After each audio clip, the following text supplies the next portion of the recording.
1933. He was voted in like we vote for our politicians. And he was the president or chancellor, and he was voted in 1933. In 1933, okay, thank you, whatever. In 1938, I went to school probably first grade or something like that. And I was walking to school and I saw my friend across the street. And I said, Liesl, hi, how are you? And so I said, are we going to play this afternoon? And she looks at me and she says, I can never play with you again. You're a dirty Jew. Well, when you're 7 or 8 years old, you first see maybe your face is dirty or your hands are dirty, something is dirty. But I know I took a bath the night before, so it wasn't that I was physically dirty, but she was calling me a dirty Jew, which was very prevalent already in 1938. My father already had been arrested and had been deported to a camp in Poland. And my mother still had the 3 children. And of course, what does any mother want to do is to protect and save her children. In the building, someone told us that they are coming for you tonight. They're rounding up all those children and women, and they're going to take you. So my mother thought to herself, well, we had an attic all the way up. So she took the 3 children and she went up to the attic to shield us and to save us. Well, we were up there a little while. Obviously, as a young child, what does a young child do? Cling to her mother's skirt. And she's not really that afraid because my mother is there. She'll protect me. Very shortly, when we were up there, we heard poof, we go, poof, they made so much noise. Coming up, and they found us, bayonets pointed to us. What is going to happen now? Are they going to shoot us? Are they going to arrest us? Or what are they going to do to us? Well, we were Polish citizens, or I should say, even though we were all born in Germany, my mother and father went on a Polish passport. In 1938, Germany was not yet at war with Poland, so they allowed us to go back into our apartment. Well, when you arrived in the apartment, it was unbelievable. Everything was destroyed. The couches were ripped open. Whatever was on the shelves was thrown on the floor. Even urinated all over the place. It was horrible. Again, as a child, I guess it was not as horrible as it was for my mother. And it's just a sideline. It's funny how a child remembers. My mother was also a dressmaker, and she made this beautiful coat for me, which was fashioned after Shirley Temple, which was very fashionable at the time. And they threw it on the floor. And I think the first thing I did was pick up that coat. Anyway, we went back into, it was the night of Kristallnacht, where they destroyed every synagogue that was in their way, every store that was in their way, and Jude, all overwritten wherever we were. My mother the next day, escorted, went to our store, which was completely demolished, okay? The glass was broken and everything was on the floor.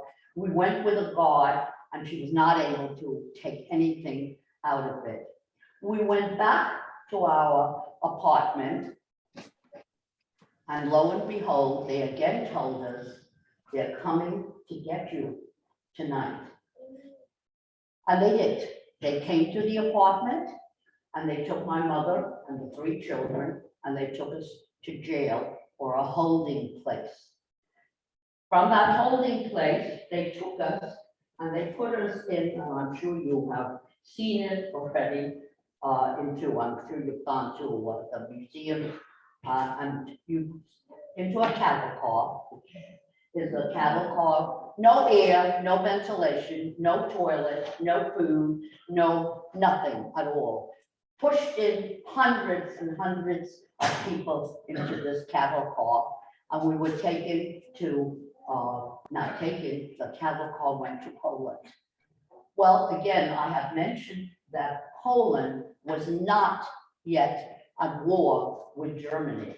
So when we arrived there, they would not allow us to disembark. At the time, we wanted to get out of this horrible, crowded place, but in retrospect, it was a godsend. Had they released us there, we would all have been perished, or we all would have been shot or something. We came back to Germany, and now my mother said to herself, I have to save my children. My children are the most important thing. My father was still in Poland in a camp, but at that time in 1938, camps were still pretty loose. They were not like they were a year or two later. And he was able, for some reason, to walk away from it. He had a visa to go to Holland, where we had an aunt, but that's already ahead of my story. So we went back, we were back in Germany, and being that my father was already now in Holland, and we had an aunt, my mother thought that she would try to save the two youngest children. I was about 8 and my brother was 11. So she gave me a doll. I was a big doll person, I love dolls. She gave me a doll and she gave my brother a little suitcase. He was 11 and he loved, I'm sure some of you will remember Rector sets. Well, she put an Erector set in there and she knew that would give my brother a lot of time to play with it. And she put us on the train. 2 little children on a train. We naturally occupied ourselves as much as we could. We came to Holland, and lo and behold, they wouldn't allow us to disembark. However, my aunt, who was a Dutch citizen, she was allowed to come on the train. So she came on the train, and she was, of course, very happy to see us. And she had another doll with her. And she knew that I loved dolls. And she was a wonderful storyteller. And she told me, no, the doll had such a long journey. I think she's tired. Let me take her home and let her rest, and I will give you another doll. And she did. And she said the same thing to my brother. She changed suitcases. Well, we didn't know at that time that there were jewels and certain things built into the doll and into the suitcase. Okay, back we went to Germany, and now my mother said, what can we do to save ourselves? There were some people that would help you, but mostly would betray you. So after a short period of time, my mother decided that we would go to Cologne. We had some friends there, which was a couple of hours away, and we stayed there. In the meantime, my father, who had now the doll and the little suitcase, because afterward there was no money, no one had any money, but there were some things built in that he was able to have some money. He hired smugglers. Now, they're costly, and we don't know when you pay the smugglers, will they kill you? Will they betray you? Or will they really take you where they're supposed to take you? We had no choice. We had to leave on a moonless, starless night. It was pitch, darker than dark. And we walked and walked through this forest. Endless walk. Remember, I was a little girl, but I had to manage until we finally got to a clearing. And there, lo and behold, and we looked, and it was still pitch black. And the smuggler said, you're going to get into that moving van now. Now, the moving van had furniture in the front, but had a fake wall, and we were put into the back. Very dark, very dark. And we ran, and it went, and we don't know where it went, it just went. You didn't ask questions, you just went. Well, we did get to the border of Holland, and we went further, and then the man who was driving the van said, you have to get out now. And we stopped at a farm, and a farmer came out, And he says, I am going to hide you up in the attic. Now, remember, most of these people did this not because they were so good, even though they did do it because if they would have been, anybody betrayed them, they would have been killed just as we would. They would have been shot at the site. So they took chances and they took us up into an attic and we stayed there maybe a week or 2 weeks.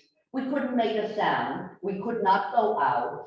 Whatever rations he had, bread, potatoes, whatever he had, he did share with us or bring upstairs. It's very confining and not very pleasant. About 2 weeks later, he said, I can no longer hide you. It's getting too dangerous. You have to move to another place. So lo and behold, at that time, you know, there weren't that many cars yet at this point, certainly not where we were in a remote little village. There was a horse and buggy. And he said, you're going to get into that. And we looked, filled with hay all the way on top. Well, guess what? There was a bottom, a bottom with a board, and we had to crawl in. 4 of us had to crawl into this bottom. I mean, we were probably, you know, all, or I was littler, so I was able, and my brother was smaller. We all had to go into this bottom, and then we, on top of us, were this amount of hay and hay. We trotted along, and of course we were stopped by sentries, and they asked the farmer, what do you have? What are you taking? Where are you going? And he said, no, I'm going to the next town. I have to bring them the hay or whatever. Well, they didn't believe him, so they took pitchforks and they went in. But maybe Hashem was looking after us. They didn't pierce us. And we went ahead. We trotted along until we came to another border town, and now it was Belgium. We didn't know any of this, but it was the border of Belgium. And they said, I can take you no further. However, I will tell you, you are still in Dutch territory, but when you cross this bridge, you will be in Belgium. And that was not yet at war. We were not yet at war with them. So my mother, naturally, we got out, and there was a bridge. But at the bridge, there were sentries with guns pointed at us. Maybe 3, 4, directly pointed at us. Are they going to shoot us? Are they going to take us? We didn't know. Again, I can only say Hashem must have been looking out after us, because these soldiers turned around and allowed us to cross into Belgium. We got into Belgium, we had no papers, we were completely illegal, we had no money, we had no clothing, we had zero. Whatever we had on our back, that's what we had. But there were some agencies that did get us like a flea-bitten, not even a third-rate hotel, no kind of a hotel, that they gave us a room and we were able to stay there for several weeks.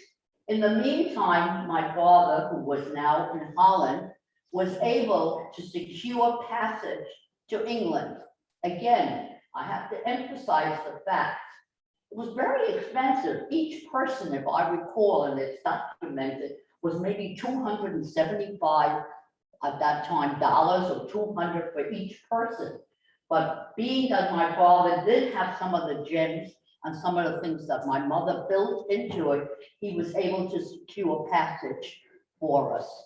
And it was a house that took in refugees. Again, you had to pay, otherwise you couldn't get in.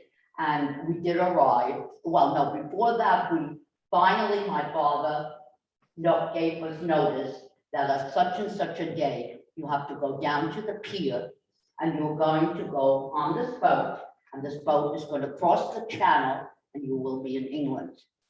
Well, we had no papers, except we did have a ticket to go on the boat, but nothing else. Nothing else. So we got on the boat, and it was moving slowly, not quite out yet. It was still dark when we heard on a loudspeaker, Mrs. Brenner, the captain needs to see you. Well, my mother was a very feisty and a very bright woman. I should emphasize the fact that my mother was all 32 years old, so it's not like she was an old lady. She said to us, I'm going to ignore it, and she did. She ignored it, and finally the boat did leave dock. Because she figured once we're on the sea, I didn't think that they were going to take 4 people and throw them overboard, and of course they didn't. We did arrive in London. It's called the Bloomsbury House that greeted us basically, and was the first time that we saw my father in about a year and a half. We were reunited. They settled us in Cardiff, Wales. Now, being that my father was a tool and die maker, he was very much in demand because soon after we came, we were in Wales, Cardiff. My brother was bar mitzvah there, and we lived in a 2-family house. But shortly after that, the Blitzkrieg. So even though I went to school every day with a gas mask. And when you came home, you never knew if your house would be standing or if your parents would be alive or not, because they were blitzkrieging every single night. So we escaped in some ways the Nazis, and now we're in the middle of a war. In 1940, we finally got a visa to come to America. It took some time, but we did board one of the last boats to come to America. We had escorts because at that time the oceans were filled with bombs and torpedoes and all kinds of things. So again, you didn't know whether you'd be blown up in the middle of the sea or not, but we weren't, and we did come to America. We had relatives in Flatbush, Brooklyn, and we stayed with them, I don't know, maybe a week, 2. We were 5 people, so we had no money, we had nothing. So they did keep us for a couple of weeks.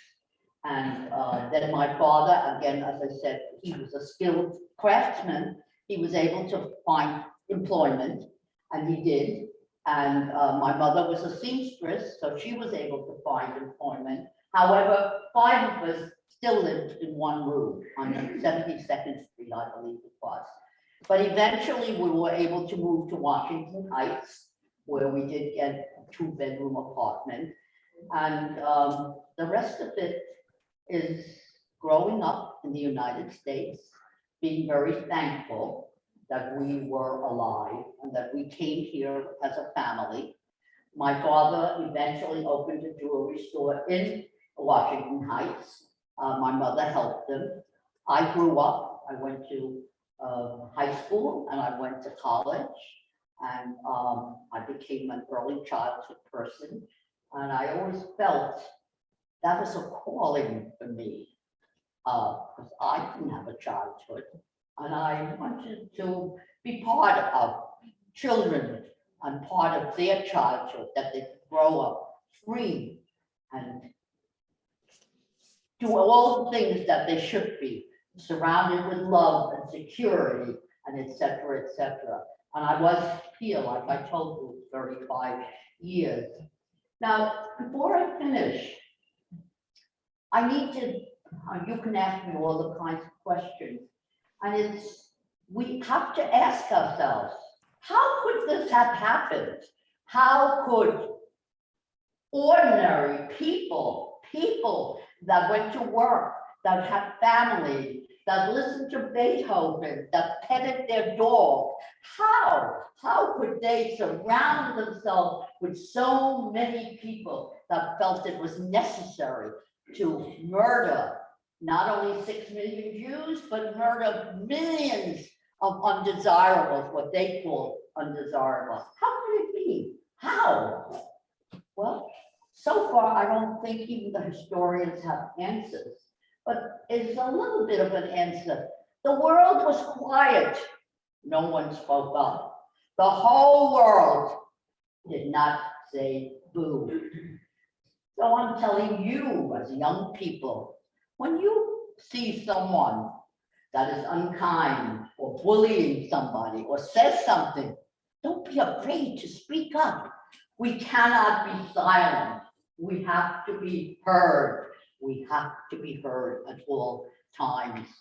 It's the biggest message that I can give to audience like you. We have to keep the story alive, because I know it doesn't matter what political affiliations you are. I think you're aware of what is going on in this world, and we have to be vigilant at all times. I'm going to end here because I'd like to open it for questions, which I hope you have, and I'd like to answer them.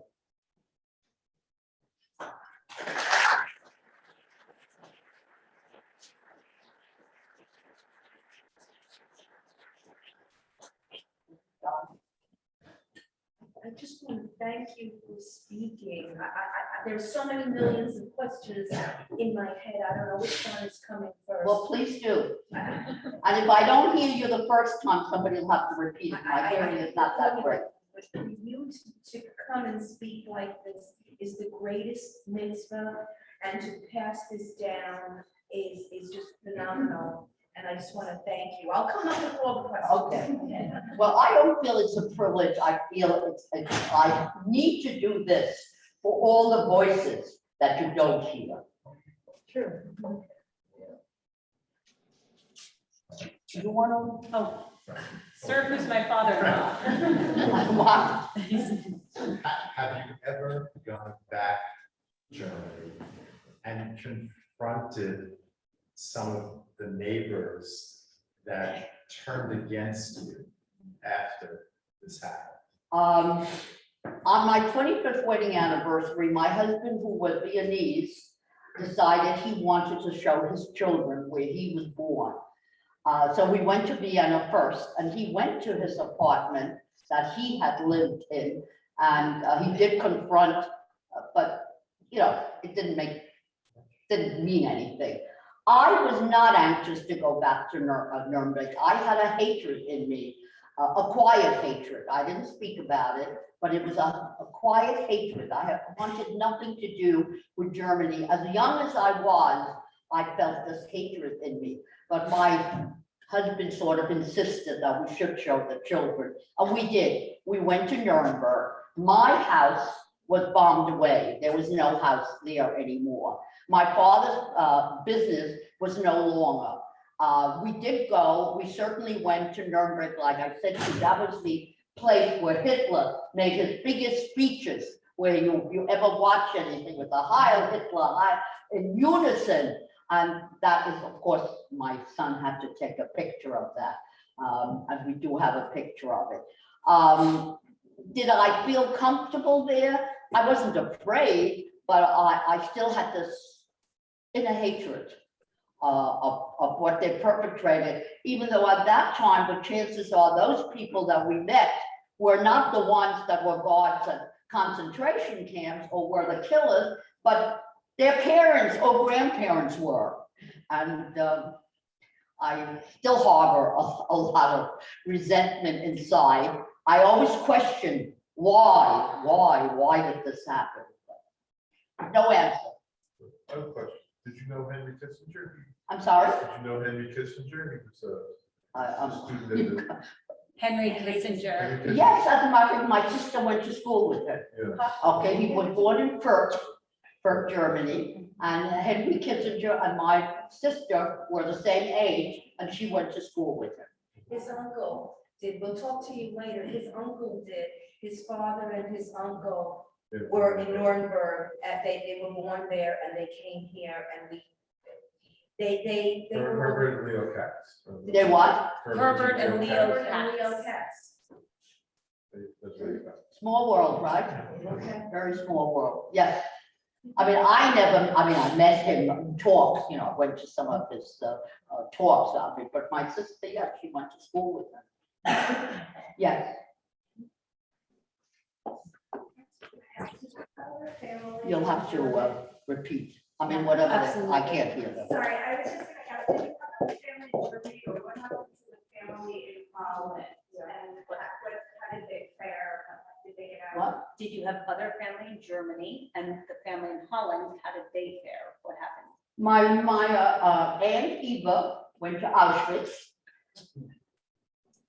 It's a little hard. Her young child.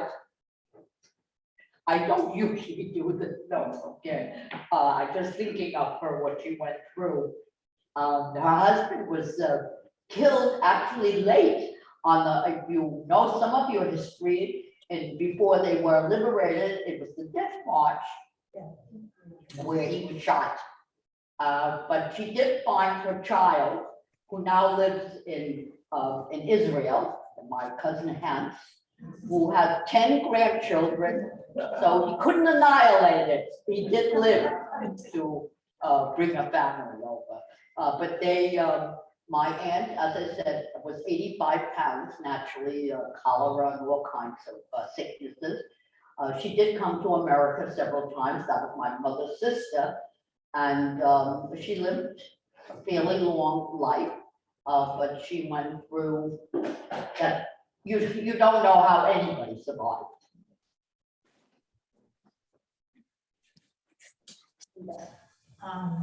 I haven't read a lot historically, but are you aware of what may have contributed to Hitler being elected and what the political climate was at that time? What contributed to Hitler being elected and the political climate? This Well- woman is so inclusive and loving, but we did discuss the possibility of going into politics, and I hope you're comfortable with a discussion like that, because I can't imagine anything more meaningful, and why not tapping into that? The times in Germany in 1933 were, the economy was very poor, very poor. So it was ripe for somebody to come out. And you have to remember that, as I said, again, if you read your history, and there's so many wonderful on Channel 13 now on the Holocaust and the rise of Hitler, which is so interesting, that was ripe for somebody to come and talk the way he did. It was all lies. It was blatant lies, but people wanted to believe it. Just unfortunate, like a lot of lies you want to believe. So I think it was right for a scapegoat, and the scapegoat was the Jew. And it's not only the Jews that it was directed. Remember, millions of other people were perished. The gypsies, the disabled, the elderly, et cetera, et cetera. I mean, you know, in Mengele, when I have a good friend, believe it or not, she's 98 years old. You have to hear her once. She went through Auschwitz for 4 years.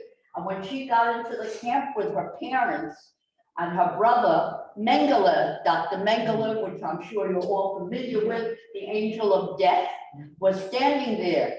He did this one way and this one way. This way you meant you lived, and this way you didn't, and this way you did. Well, her mother and father and brother went this way, and Judy went that way, but she wanted to be with her mother. So she ran over to her mother. Mengele inadvertently took her by the neck and threw her to the other side. She lived. She was just 98 years old. Oh. It was right. It was right. Like, if we are not vigilant, it can happen. It can happen here. It can happen any place in the world if we are not vigilant. Again, Hitler was able to do what he did because no one talked about it. No one. Winston Churchill didn't condemn it, okay? Roosevelt didn't condemn it. Yes, I mean, they took in people, et cetera, but there wasn't a loud voice. All right, I will say, obviously, with a media, it would be different. I mean, it would be right on TV, I don't know. But it's very important to remember that. So they were the scapegoats. You know, we have a lot of scapegoats. Hannah, if your father was not with you, how was he able to communicate and get the tickets to you? You know, that is the most interesting question, and I've been asked that about 3 times. How did my mother communicate with my father? But there were telephones, somebody answered me. There were telephones, so I'm assuming they communicated with each other through the phone. I know my mother met him once. They had a rendezvous, a secret rendezvous. They weren't supposed to meet, but my mother met in between trains. I mean, it's like a spy story. I mean, my mother literally went, again, completely dangerous, but she took that chance to meet my father, and she gave him also a toolbox or something like that. She went back to Germany and he went back to Holland. So the only way that I can think of is communication is through the phone. We certainly didn't letter writing, it would never have arrived. It would have arrived, but maybe a month later. Thank you. I have a question. May I? These daughters and sons we have here now, what do we want to raise them with so they will survive with health and safety? What qualities should they possess? For the young people, especially the young people that are here, you will be our spokespeople in another 5 or 10 years, because let's face it, I would like to live forever, but I know I'm not. And I know that a lot of survivors, as a matter of fact, I've been told there are 280,000 survivors in the entire world at this point. They are all reaching a certain age. The youngest, because there was I don't know if you're aware of it, but there was a ruling that even if you, in 1945, in utero, if you were pregnant, you were considered a Holocaust survivor. Well, if you figure out the math of 1945 and what we have now, what is it, 75, 79 years old, okay? So we give them another 10, 15 years, and you're not going to have survivors. You're not going to have anybody to look at. She was there, he was there.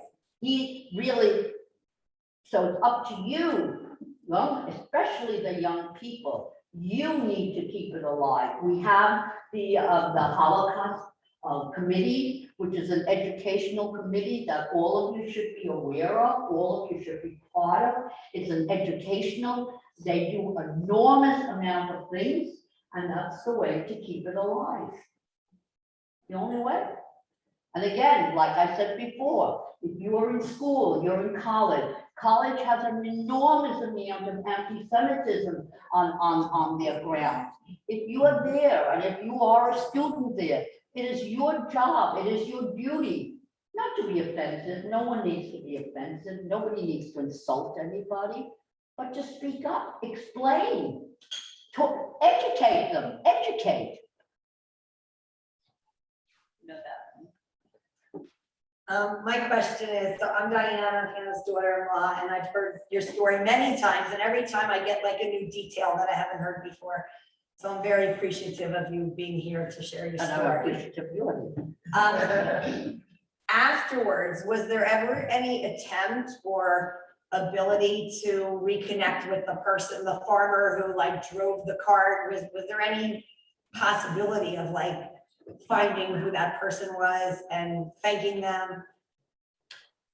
No, because it was pretty anonymous. I don't think they wanted us to know who they were. And at the time, we really didn't see very much of them because we were always hidden. You know, we were hidden in an attic or we were hidden in a car, etc. No, but I will have to say that in spite of all the evil that was perpetrated in all those years, you must never forget there was goodness, there were righteousness, there were people that put their own lives on line to save hundreds of children, of people. We must never forget that, and that's humanity. That's what gives us strength, that it's not all evil, it's also goodness. I'll just mention in 2 weeks, we have our Holocaust Kristallnacht commemoration, another one, on November 13th, on Sunday morning at 10 o'clock. we're showing a film we built from broken glass. The filmmaker will be there, Larry Hanover, who's an old friend of mine, I armed with, and also Fred Barron, who is a survivor who fled Germany right after Kristallnacht, was in the US Army and taught democracy to German war prisoners. And then rebuilt his life in America, and it culminates with him meeting an old friend who he hadn't seen in 8 years. So hope everyone can come. Thank you. Thank Will you. Send that to Sisterhood and I will email it to this group. Good. We're so glad there's so many questions. Keep it going because this is an opportunity. Thank you again for sharing your story. I really appreciate that. You're very, very welcome. I You're very want welcome. my 2-year-olds to hear it too. So Yeah, well, I do go, that's exactly what I love this audience. I love for all of you being here. But our main thrust, I have to say to you, is the schools. I go to schools, a lot of schools. And the responses that I get, they usually write lovely, lovely notes. I mean, this is definitely from them, is really unbelievable, some of the notes that you get. Not just thanking you, but what they felt about it. So you said you had an older brother.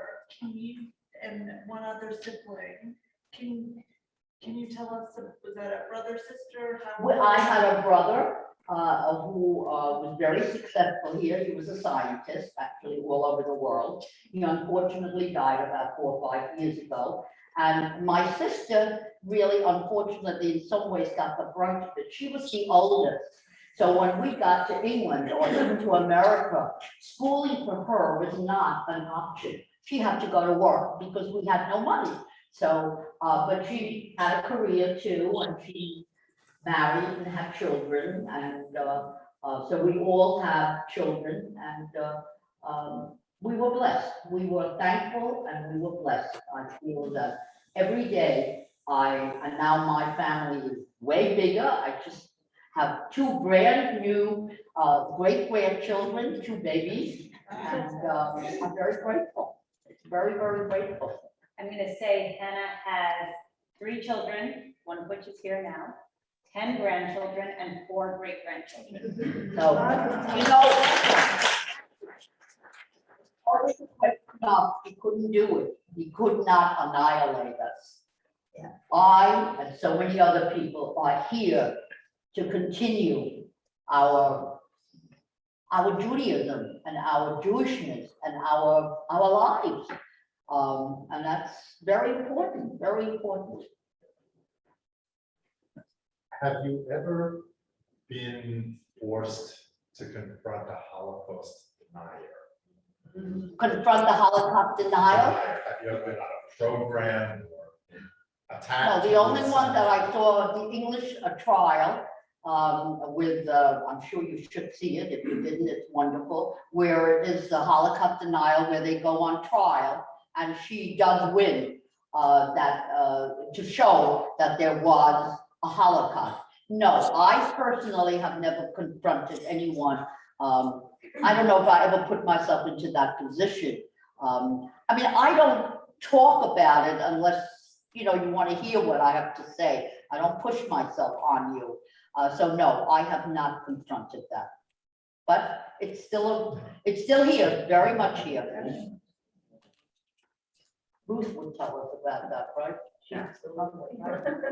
Jordan. I don't know if it's appropriate, I just sparked my, I feel like with your aunt, would you be willing to share anything that she went through at Auschwitz with the?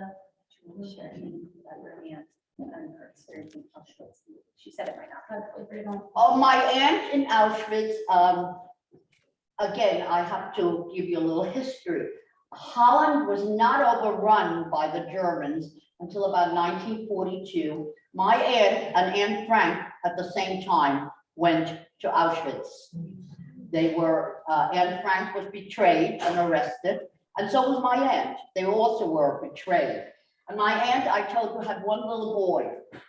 He was 4 or 5 years old, and she wanted to save him. So she dressed him in about 18 layers of clothing, exaggerating a little. And she had a farmer that would take her child. It's like you're standing by the window and say, here, it's my child. But she smiled and she told him stories. You're going on a journey and you're going to be happy, while she was breaking in half. But he was saved. He was saved. And she reunited with him. And she reunited. That kept her. She always claimed that with all the horrors and the deprivations and the brutality, that kept her going to see her child again. And he was taken pretty good care of. He was sent then to, he was also naturally sick.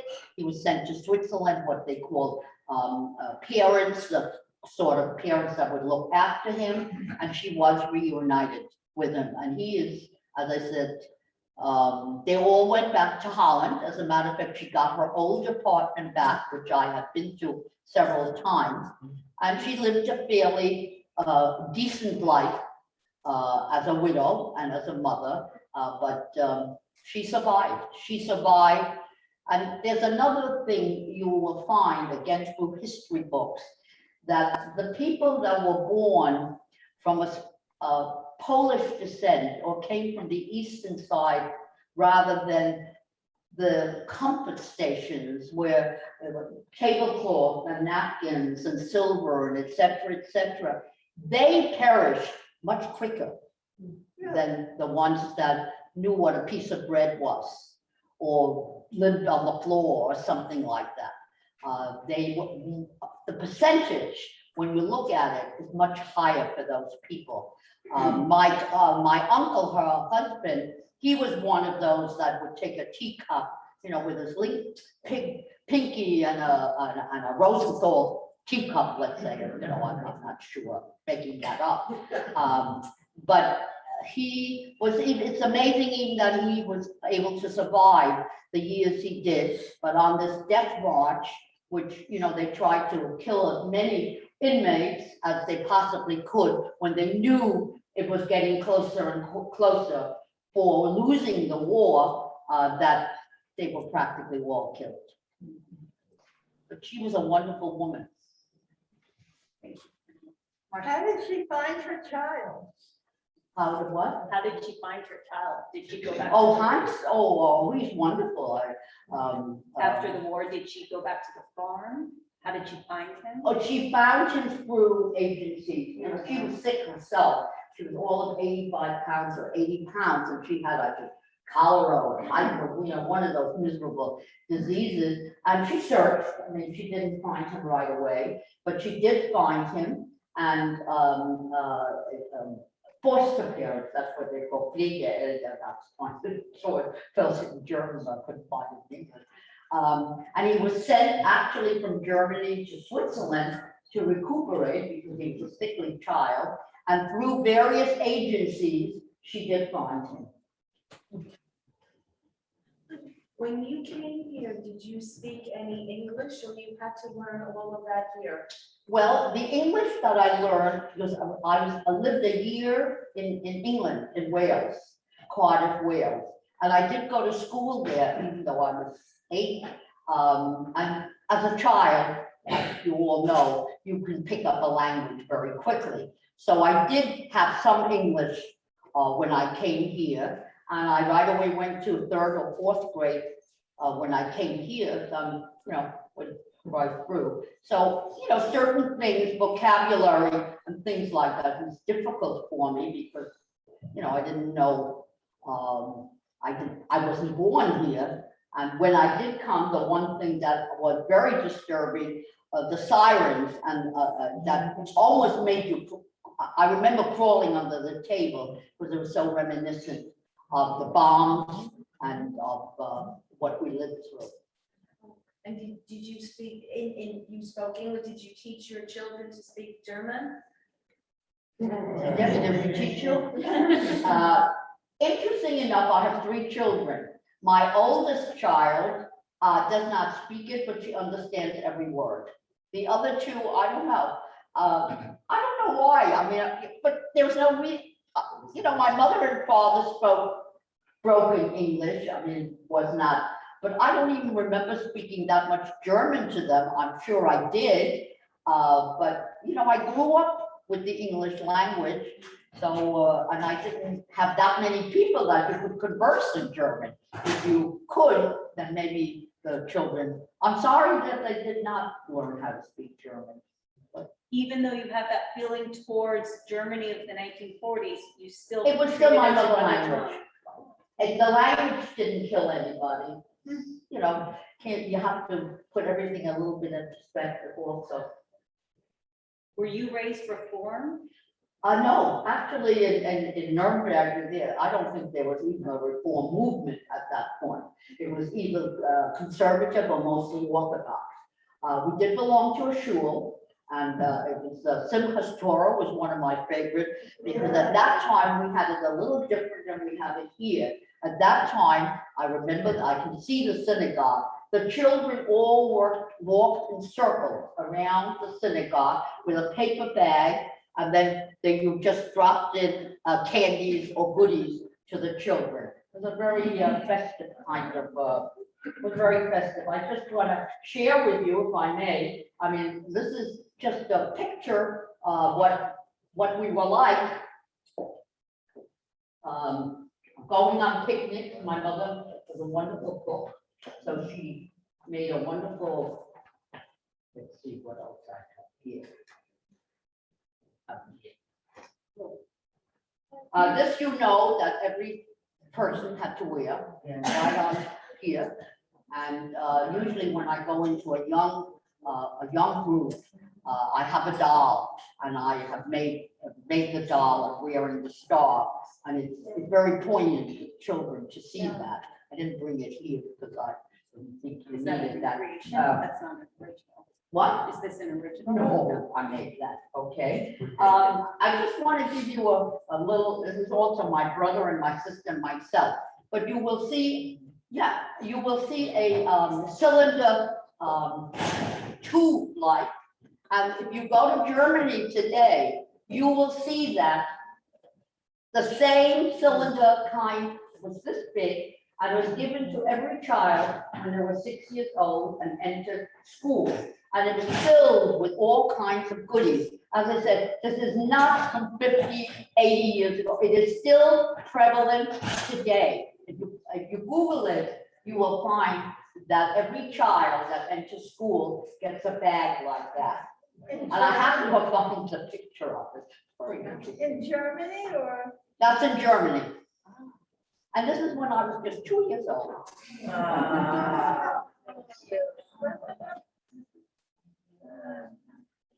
Any more questions? Yeah, we'd love a final question. If anyone has.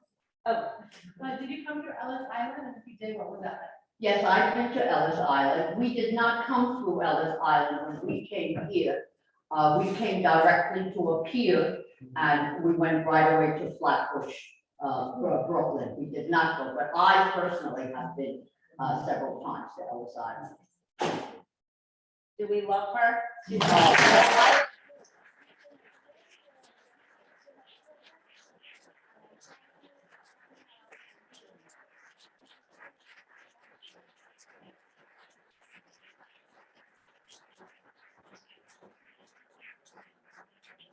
Last person who has the photo, if you don't mind, just bringing the two photos back out there. What? I get them looking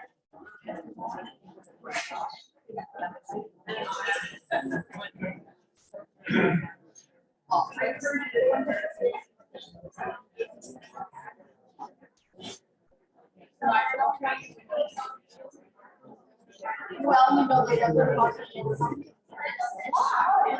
You have that great friends.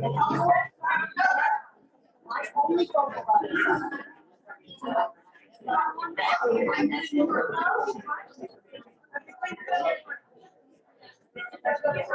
I would say that.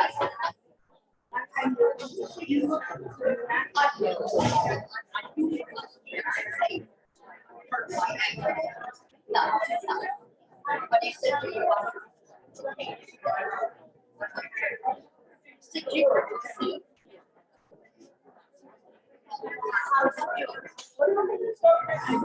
What